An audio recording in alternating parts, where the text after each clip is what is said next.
Thought of the day. Shri Sai ईश्वर के अवतार हैं। जो उनके सामने नत हो, उनके शरणागत होगा, उस पर वे अवश्य कृपा करेंगे। ओम साईं राम। टीम साईं पूजा की ओर से मैं प्रीति आप सब भक्तों को शत शत प्रणाम करती हूँ और साईं पूजा चैनल पर आप सब भक्तों का स्वागत करती हूँ। टीम साईं पूजा आप सबके लिए लेकर आई है बाबा के परम भक्त। आज हम जानेंगे बाबा के परम भक्त काका जी वैद्य के बारे में और जानेंगे कि उनके जीवन से हमें क्या शिक्षा मिलेगी। तो आइए शुरू करते हैं। नासिक जिले के वणी ग्राम में काका जी वैद्य नाम एक व्यक्ति रहते थे। वे श्री सप्तश्रृंगी देवी के पुजारी थे। एक बार वे विपत्तियों में कुछ इस प्रकार ग्रसित हुए कि उनके चित्त की शांति भंग हो गई और वे बिल्कुल निराश हो उठे। एक दिन अति व्यथित होकर देवी के मंदिर में जाकर अंतकरण से वे प्रार्थना करने लगे, हे देवी, हे दयामयी, मुझे कष्टों से शीघ्र मुक्त करो। उनकी प्रार्थना से देवी प्रसन्न हो गई और उसी रात्रि को उन्हें स्वप्न में बोली, तुम बाबा के पास जा, वहां तेरा मन शांत और स्थिर हो जाएगा।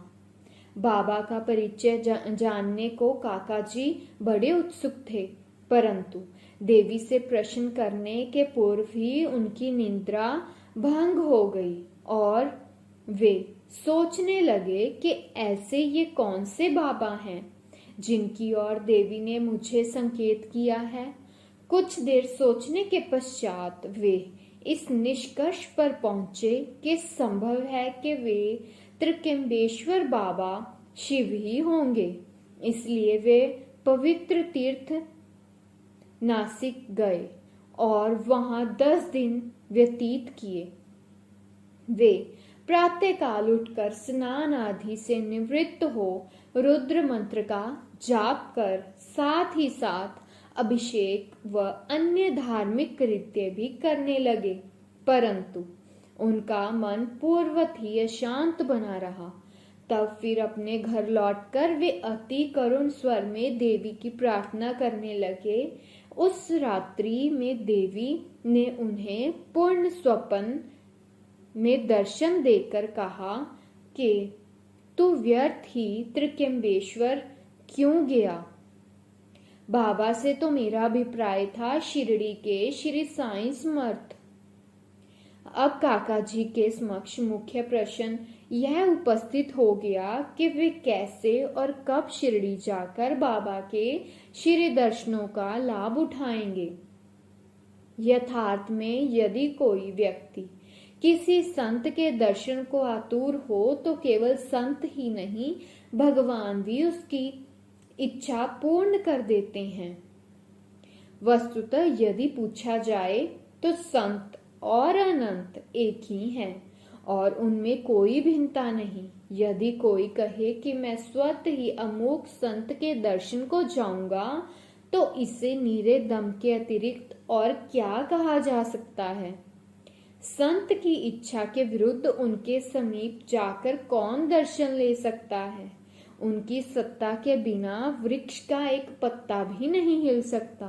जितनी तीव्र उत्कंठा संत दर्शन की होगी तदनुसार ही उसकी भक्ति और विश्वास में वृद्धि होती जाएगी और उतनी ही शीघ्रता से उनकी मनोकामना भी पूर्ण होगी। जो निमंत्रण देता है वह आदर आतिथ्य का प्रबंध भी करता है। काका जी के संबंध में भी सचमुच यही हुआ। काका जी जब शिरडी में आए और मस्जिद में पहुंचकर बाबा के श्री चरणों से जा लिपटे, उनके नेत्रों से प्रेम अश्रु धारा बहने लगी और उनका चित्त स्थिर हो गया।